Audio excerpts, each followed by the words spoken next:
નમસ્કાર. આગળ આપણે ઉદ્વિકાસનો સંક્ષિપ્ત અહેવાલની અંદર લાસ્ટમાં ડાયનોસોર વિશેની ચર્ચા કરેલી હતી. તો ડાયનોસોર કઈ રીતે લુપ્ત થયા છે એની કોઈ સચોટ માહિતી હજુ સુધી પ્રાપ્ત થયેલી નથી, પરંતુ અમુક વૈજ્ઞાનિકો એવું માને છે કે ડાયનોસોરનો નાશ છે એ આબોહવાકીય ફેરફારોને કારણે થયો હશે. એટલે ખાસ તો ઉલ્કાપ્રપાત, સુનામી, આવા બધા કારણો છે. ઘણા બધા વૈજ્ઞાનિકો એવું કહે છે કે મોટાભાગના ડાયનોસોર છે એ પક્ષીઓમાં ઉદ્વિકસિત થયેલા છે.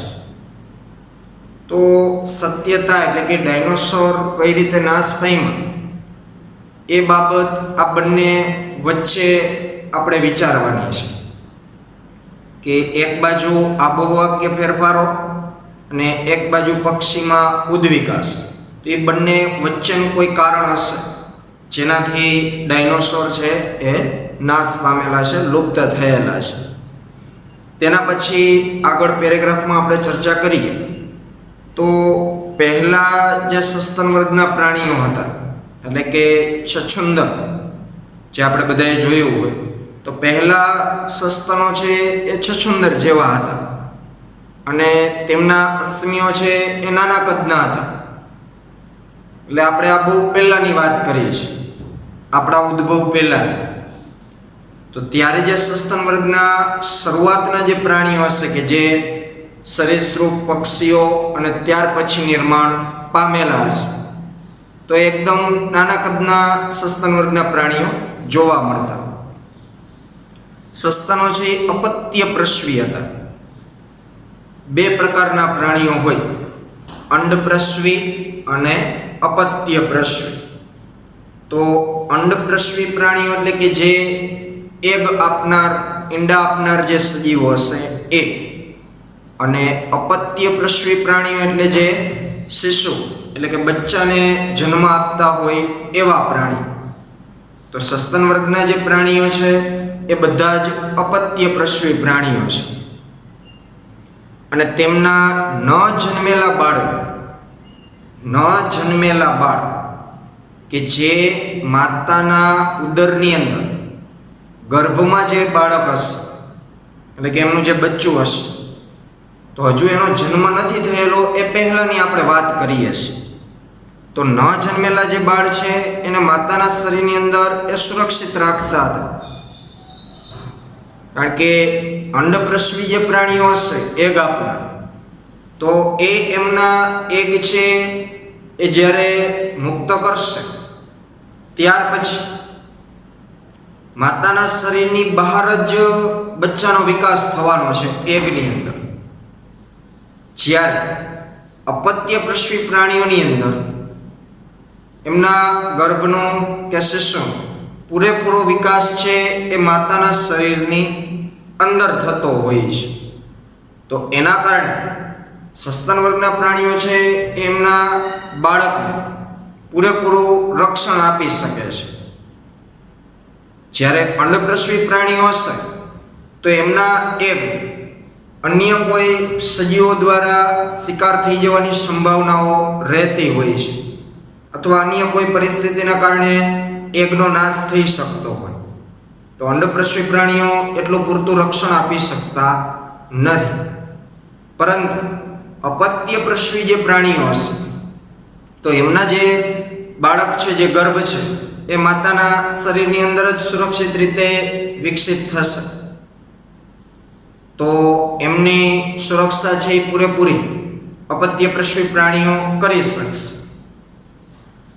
સસ્તનો છે સંવેદનશીલતા અને ભયને ટાળવાની બાબતમાં ખૂબ જ બુદ્ધિશાળી હતા, અતિશય સેન્સિટિવ. પછી એ પર્યાવરણ પ્રત્યે પણ હોઈ શકે અને અન્ય કોઈ પણ સજીવોથી પણ હોઈ શકે. તો એનામાં ઘણી બધી સંવેદનશીલતા હતી. આપણે ક્લાસરૂમમાં બેઠા હોય, એસી ચાલુ કરીએ એટલે તરત જ આપણને ઠંડીનો અનુભવ થશે. બહાર નીકળશું તો તરત જ ગરમીનો અનુભવ થશે. આ પણ એક સંવેદનશીલતા છે. પછી એ રીતે અન્ય સજીવોથી કોઈ અલગ અલગ પ્રકારની સંવેદનશીલતાઓ હોય. એ જ રીતે ભયને ટાળવાની બાબતમાં, એટલે કે એ પોતાની સુરક્ષા જાતે કરી શકે છે, એટલે એ સક્ષમ હશે.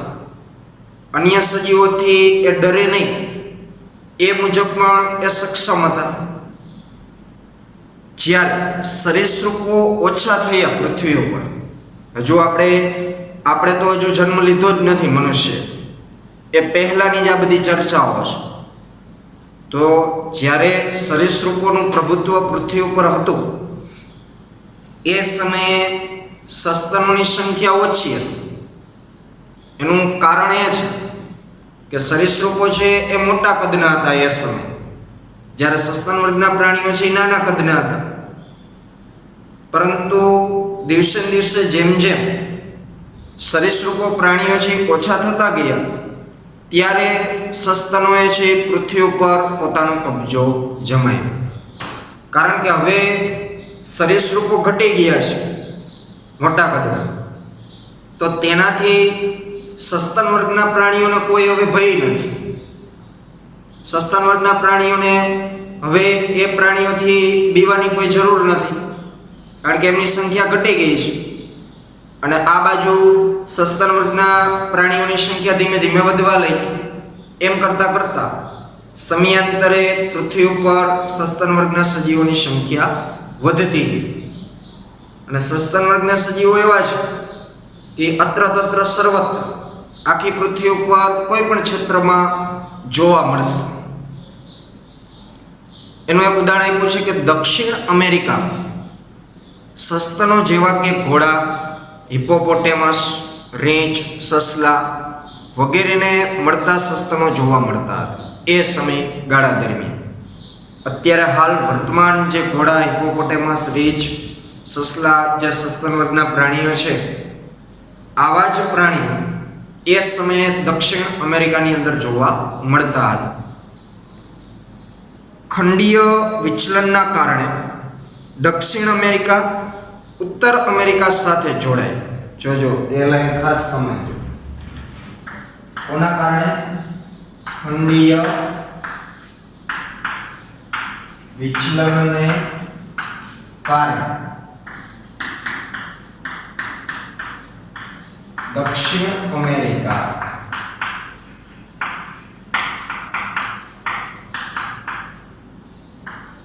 ઉત્તર અમેરિકા સાથે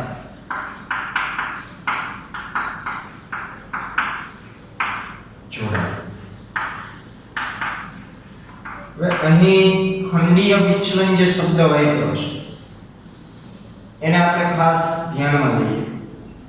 તો ખંડીય વિચલન એટલે કે આખી પૃથ્વી છે તો એના ઉપર અલગ અલગ ભૌગોલિક ખંડો છે.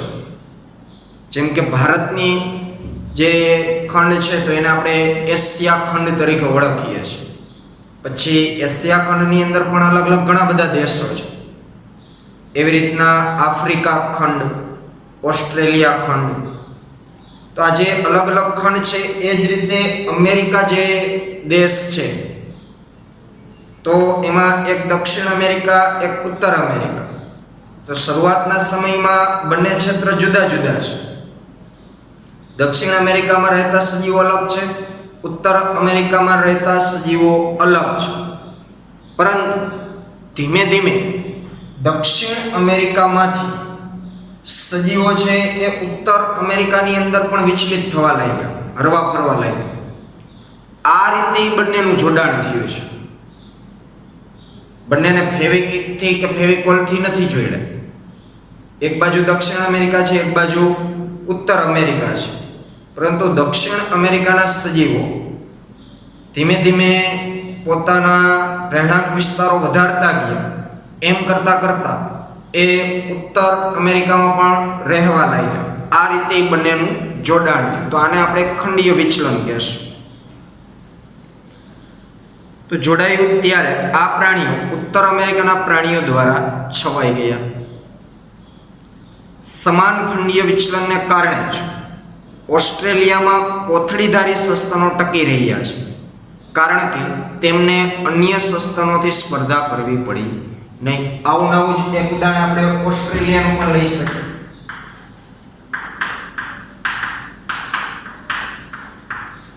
તો ઓસ્ટ્રેલિયામાં પણ ખંડીય વિચલન જોવા મળ્યું.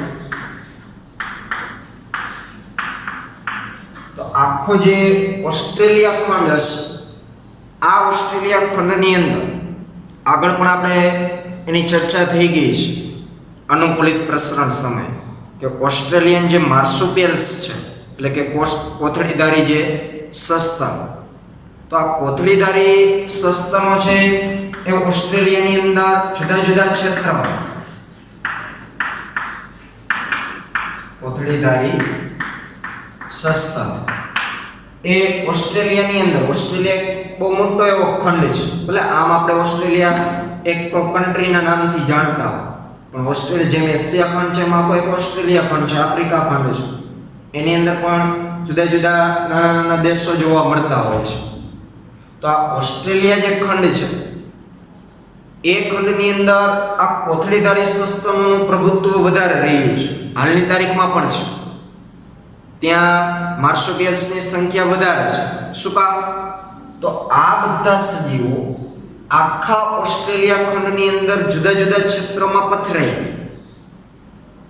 અને દરેક ક્ષેત્રમાં વધુમાં વધુ સારું અનુકૂલન કેળવી અને પ્રજનન ક્ષમતા વધારી એની સંખ્યામાં એ વધારો કરતા ગયા.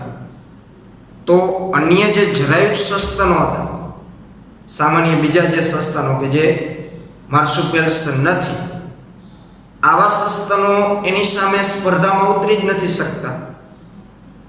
તો પછી આ બધાને મોકળાશ મળી કે હવે અહીંયા આપણે કોઈનાથી ડરવાની જરૂર નથી, આપણા જેવું કોઈ છે જ નહીં, આપણા જેવા અનુકૂલનો ધરાવવાળું અહીંયા કોઈ સજીવો છે નહીં, એટલે આપણે અહીંયાના સજીવોમાં સૌથી બેસ્ટ છે, એટલે આપણને હવે કોઈનો ભય નથી. એટલે આ લોકોને અન્ય સજીવોથી સ્પર્ધા કરવી પડતી નથી, એની સામે કોઈ સ્પર્ધામાં ઉતરી શકે એવા સજીવો હાલની તારીખમાં ત્યાં છે જ નહીં. છે સજીવો ઘણા બધા છે, પણ આના જેવા બેસ્ટ અનુકૂલન ધરાવવાળા સજીવો ઓસ્ટ્રેલિયા ખંડની અંદર જોવા મળતા નથી. એ એમના ક્ષેત્ર વિસ્તાર પૂરતા મર્યાદિત હશે, પરંતુ આ લોકો તો આખા ઓસ્ટ્રેલિયા ખંડની અંદર પથરાયેલા છે.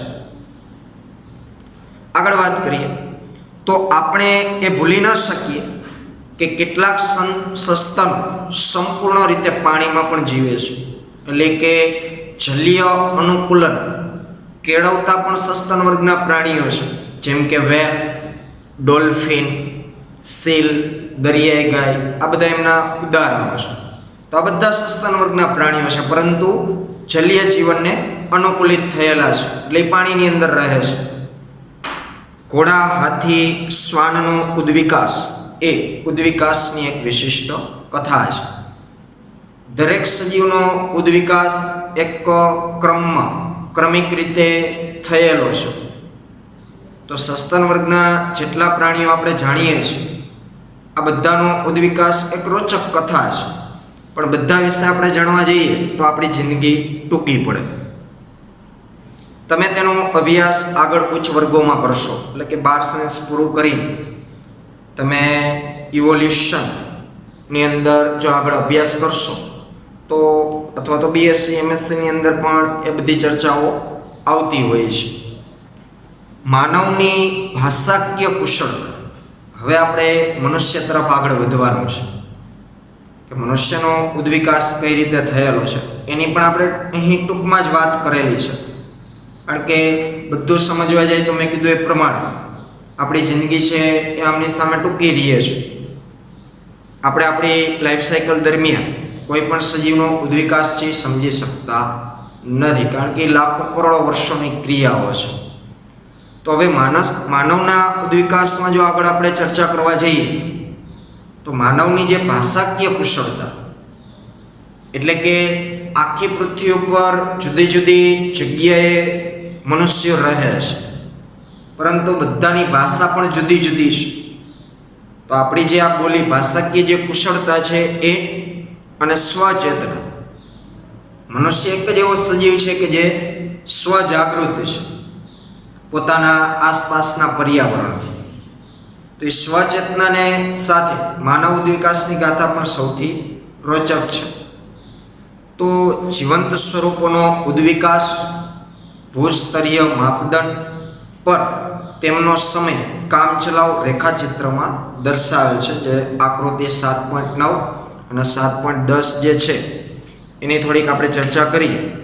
તો 7.9 નંબરની જે રેખાકૃતિ આપણને આપેલી છે તો એમાં વનસ્પતિના ઉદ્વિકાસની ચર્ચા કરેલી છે. એમાં સાઈડની અંદર રેડ જે બોક્સ છે એની અંદર પેલિયોઝોઇક, મિસોઝોઇક અને સિનોઝોઇક આવા 3 શબ્દ લખેલા છે. એ યુગના નામ છે.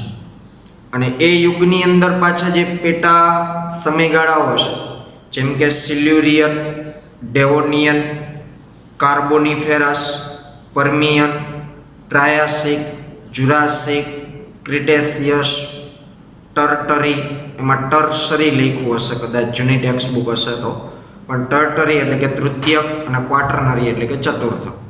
તો આ બધા જુદા જુદા સમયગાળા આપેલા છે.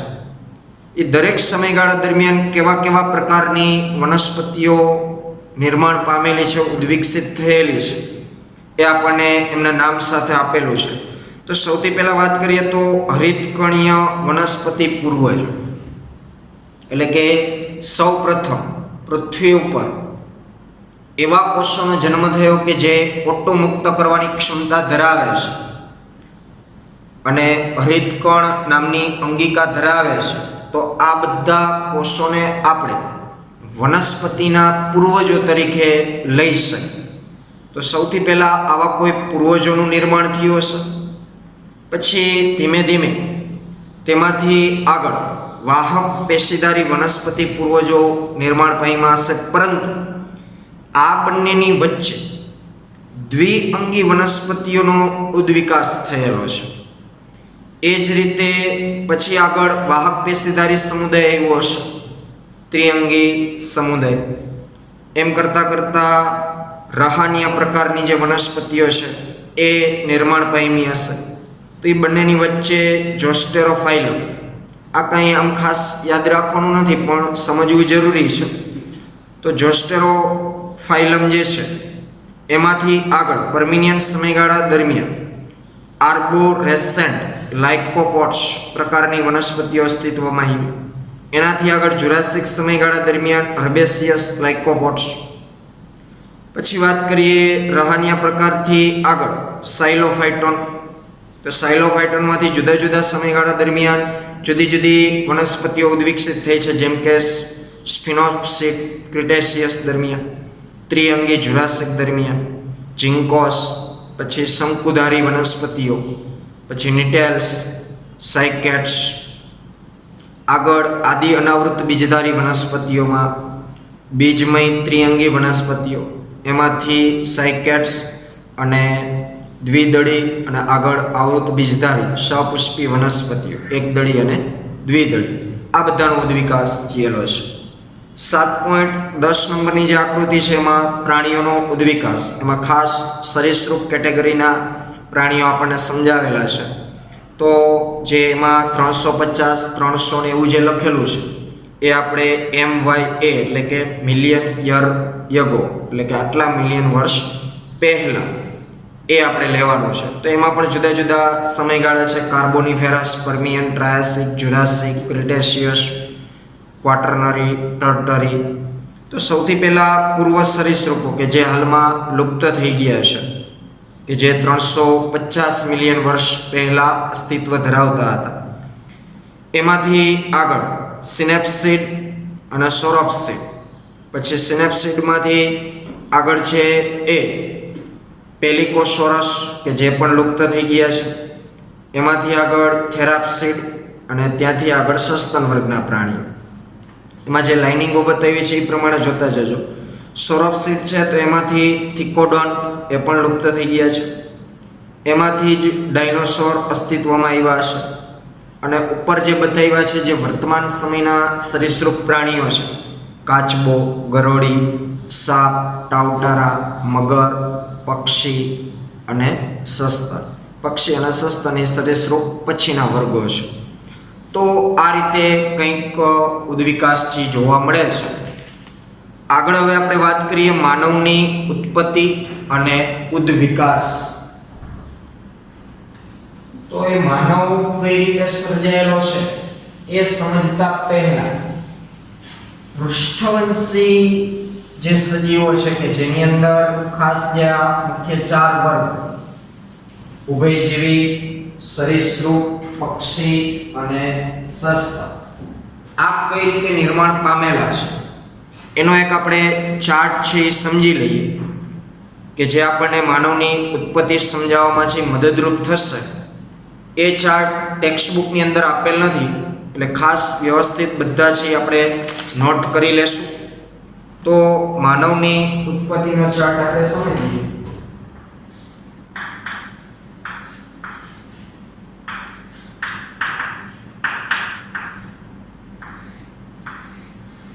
તો આ જે પૃષ્ઠવંશી સમુદાય નિર્માણ પામ્યો છે એ પૃષ્ઠવંશીના જે મુખ્ય પૂર્વજો છે એનું નામ છે પ્રોસોપ્ટેરિઝિયા.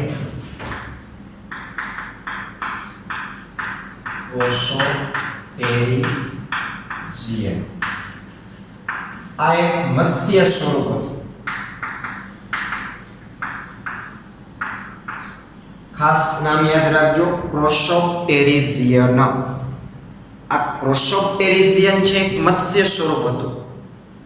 આમાંથી જ આગળ પૃષ્ઠવંશી પ્રાણીઓનો ઉદ્વિકાસ થયેલો છે. તો પૃષ્ઠવંશી પ્રાણીઓની અંદર ઉભયજીવ, સરીસૃપ, પક્ષી અને સસ્તન આ ચારને આપણે જો ધ્યાનમાં લઈએ તો પ્રોસોપ્ટેરિઝિયનમાંથી આગળ લેબિરિન્થોડોન્ટ જે ઉભયજીવી છે, લેબિરિન્થોડોન્ટ આ ઉભયજીવી સજીવ છે. આનું નિર્માણ થયેલું છે લેબિરિન્થોડોન્ટ. પછી લેબિરિન્થોડોન્ટ ઉભયજીવી માંથી ધીમે ધીમે કોટિલોસોર નામના સરીસૃપ સજીવોનું અસ્તિત્વ આવેલું છે. કોટિલોસોર આ એક સરીસૃપ છે. પછી કોટિલોસોરમાંથી જ આગળ ઉદ્વિકાસ થઈને થેરાપ્સિડ પ્રકારના સરીસૃપ પ્રાણીઓ છે અસ્તિત્વમાં આવેલા છે. આ પણ એક સરીસૃપ જ છે. પછી ધીમે ધીમે થેરાપ્સિડમાંથી આગળ કીટાહારી સસ્તન વર્ગના પ્રાણીઓ છે એ અસ્તિત્વમાં આવેલા છે. કીટાહારી સસ્તન. આ કીટાહારી સસ્તનમાંથી જ ધીમે ધીમે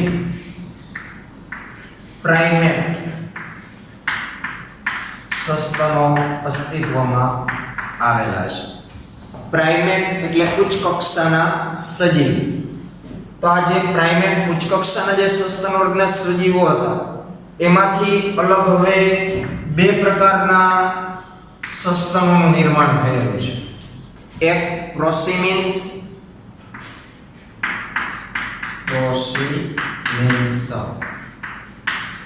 અને બીજા છે એન્થ્રોપોઇડ્સ.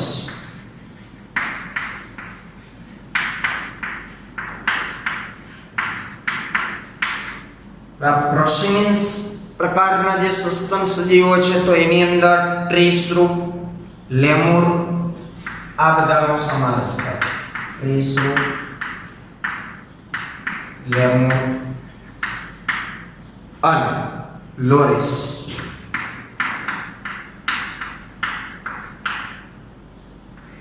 એન્થ્રોપોઇડ્સની અંદર ગિબન,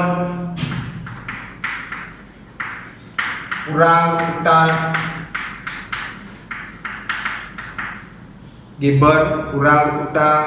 ચિમ્પાન્જી, ગોરીલા, વાનર અને માનવ. આ બધા એન્થ્રોપોઇડ્સ. ત્રિસ્રોતથી માનવ સુધીના જે આ બધા સજીવો છે, આ બધાની એક એક પાસપોર્ટ સાઇઝની કોપી આપણે આમ રાખી લાઈનમાં, એટલે બધા એકબીજાના જ પૂર્વજો અથવા તો એકબીજામાંથી જ ઉદ્વિકસિત થયા હોય એવું આપણને લાગશે. આ બધા એક શ્રેણીના જ ગણાશે, એટલે માનવના આ બધા પૂર્વજો જ છે એવું આપણે વિચારવાનું છે. ખાસ તો માનવની ચેઇન વાનર સાથે સંકળાયેલી છે, પણ વાનરમાં આપણે સામાન્ય ચિમ્પાન્જી, ગોરીલા બધાને વાનર જ કહેતા હોય, આ બધા વાનરો જ છે. ટ્રીસ્રો, લેમુર, લોરિસ, ગિબન, ઓરાંગુટાન, ચિમ્પાન્જી, ગોરીલા આ બધા સામાન્ય વાનરની જ અલગ અલગ જાતો છે. લેમુર છે તો નાનું એવું વાનર છે, ખિસકોલી જેવું, ખિસકોલીથી થોડું થોડું મોટું. તો આ બધા વાનર જાતિ કે જે માનવના પૂર્વજોની ચેઇનમાં સંકળાયેલા છે. તો આ ચાર્ટ જે છે એ ખાસ આપણે ધ્યાનમાં લઈ લેશું, નીટની અંદર પણ મહત્વનું છે. હવે આગળ આપણે માનવની ઉત્પત્તિ અને ઉદ્વિકાસ વિશે ચર્ચા કરીશું.